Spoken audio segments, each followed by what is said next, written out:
Di jalur Pantura Jawa Tengah, di antara Batang dan Kendal, terbentang sebuah kawasan hutan lebat yang sejak ratusan tahun lalu dikenal dengan satu nama yang membuat bulu kuduk merinding, Alas Roban.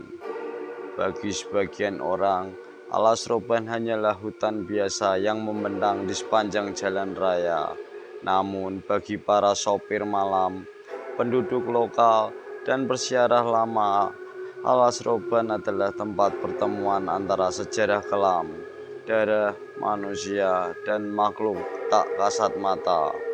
Banyak yang bertanya kenapa Alas Roban terasa begitu berat. Kenapa kecelakaan sering terjadi? Kenapa sejak dulu hutan ini dikenal angker? Untuk menjawabnya, kita harus mundur jauh ke masa ketika Alas Roban belum bernama Roban dan Jawa masih berada di bawah kekuasaan kerajaan dan penjajahan. Roban sebelum menjadi hutan terkutuk. Pada awalnya, kawasan Alas Roban adalah hutan alam liar yang sangat lebat.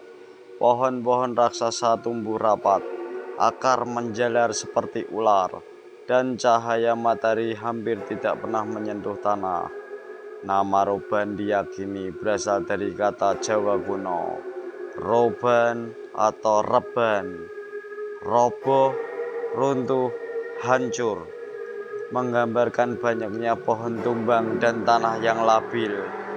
Wilayah ini sejak dulu dihindari warga karena banyak binatang buas, medan berbahaya, aura hutan yang berat.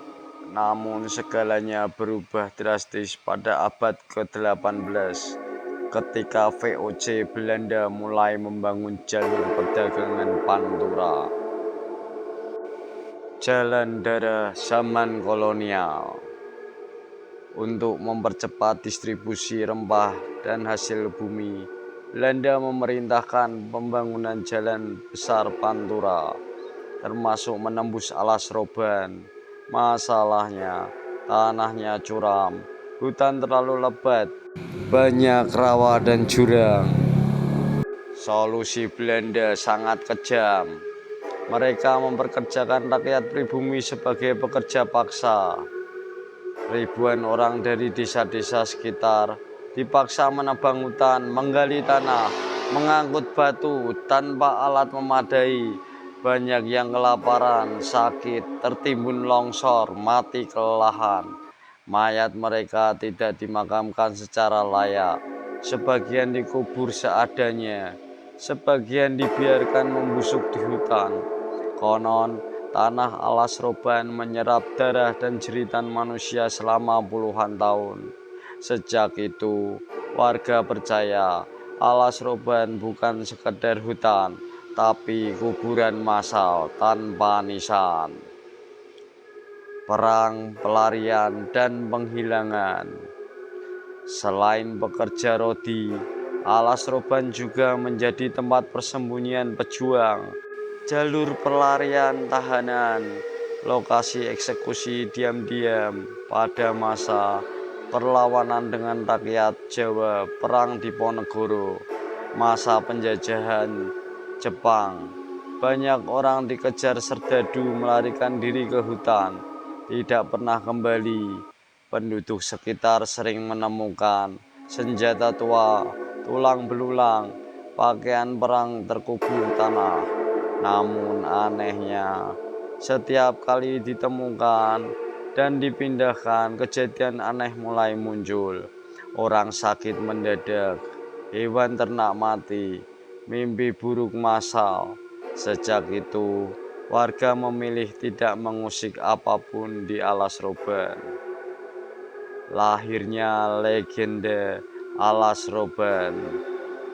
Dari tragedi itulah muncul berbagai penampakan dan kisah mistis. Arwah pekerja rodi sering terlihat berjalan berkelompok, membawa cangkul tanpa wajah jelas. Mereka dipercaya belum tenang karena mati tanpa doa. Warga percaya alas roban dijaga makhluk tua, penghuni hutan, jin, dan lelembut penjaga tanah. Jika manusia bersikap sombong, berbuat kotor, melanggar pandangan, maka hutan akan menyesatkan. Pengendara hilang arah. Banyak sopir mengaku jalan terasa berputar.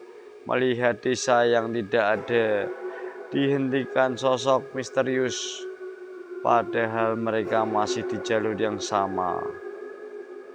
Hingga era modern, alas roban dikenal sebagai jalur maut pantura. Kecelakaan sering terjadi karena jalan menurun, tikungan tajam, kabut malam. Namun yang membuat merinding, remblong di titik tertentu, kendaraan oleng tanpa sebab, sopir merasa ditarik.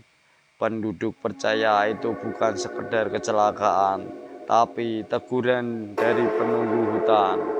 Karena itu, sopir-sopir lama punya kebiasaan membunyikan klakson panjang, membaca doa, tidak berbicara sembarangan. Ritual dan pantangan lokal. Ada pantangan tak tertulis di alas roban. Jangan buang air sembarangan. Jangan sombong. Jangan menantang hal gaib. Jangan menyebut nama makhluk halus. Sesajen dulu sering diletakkan di pohon besar, di tikungan curam, bukan menyembah, tapi sebagai bentuk izin dan penghormatan. Hari ini alas roban telah ditembus jalan modern, dilalui ribuan kendaraan, diterangi lampu jalan, namun auranya tidak pernah benar-benar hilang. Karena alas roban bukan hanya hutan, ia adalah saksi bisu penderitaan manusia, tempat di mana sejarah, darah, dan alam menyatu. Dan selama jeritan itu belum benar-benar tenang, alas roban akan selalu dikenang sebagai hutan yang tidak pernah tidur.